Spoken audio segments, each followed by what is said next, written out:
The influencer I arrested for speeding made a viral fake story to ruin my life, so I played the long game and destroyed his empire. It happened on my very first solo shift. I was counting down the hours when I saw a bright red Ferrari flying down a busy street at 25 miles over the limit. I pulled it over near a strip mall where people were already staring. The license plate read INFLNSR, and the driver looked like he'd stepped out of a TikTok mansion. Pineapple hair, bright white teeth, designer hoodie worth more than my paycheck. Before I could speak, he had his phone out scrolling. He didn't roll the window down at first, just smirked at his screen. When he finally did, I asked for license and registration. He laughed. "Do you know who I am?" I said I didn't care. He started bragging about his 4 million TikTok followers and offered me a shout out if I let him off. When I kept writing the ticket, his whole demeanor changed. He flung open the door without permission and got out, pulling out his phone to start live streaming. "Guys, this cop is harassing me for nothing," he yelled to his audience. I could see people at the strip mall filming us. I asked again for his documents, but he told me to screw off, saying he was above this legal nonsense. He started getting personal, calling me a creep who became a cop to harass people. When he shoved his phone in my face and reached out to push me, I arrested him for attempted assault and failure to comply. He screamed about his lawyers and followers watching live while I cuffed him. His name was Tyler Brooks, apparently some big TikTok star who made prank videos. The booking process took forever because he kept demanding his phone call like we were in a TV show. I woke up the next day to my phone exploding with notifications. Tyler had posted edited clips from his live stream that made it look like I'd been aggressive from the start. The caption read, "Power tripping cop arrests me for being famous." It already had 2 million views. He'd cut out all the parts where he refused to provide his license, got out without permission, and tried to push me. Instead, it just showed me putting my hand on my weapon and arresting him while he innocently protested. My social media was flooded with hate messages. Someone doxed me, posting my address and parents' contact info online. I started getting random pizza deliveries and constant calls from unknown numbers. Teenagers began hanging around the police station filming me. My captain put me on desk duty for safety while the situation calmed down. Tyler escalated by following me to a grocery store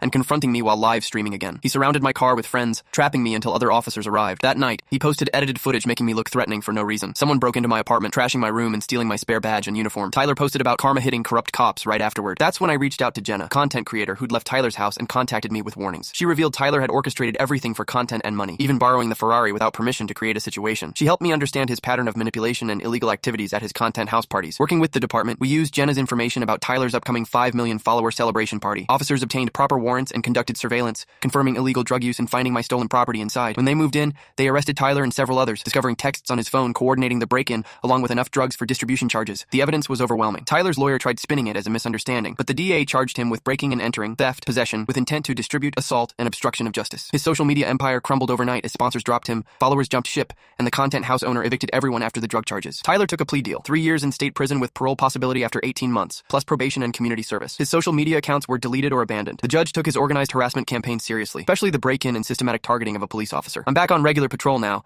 and the department even suggested I start an official account sharing what police work is really like. Sometimes people recognize me from the ordeal, but it's usually positive these days. Tyler's borrowed Ferrari got impounded at an auction to cover his legal fees. I sometimes drive past where I first pulled him over and think about how differently things could have gone if he'd just taken the ticket and moved on. But some people have to learn the hard way that real actions have real consequences, no matter how many followers you have.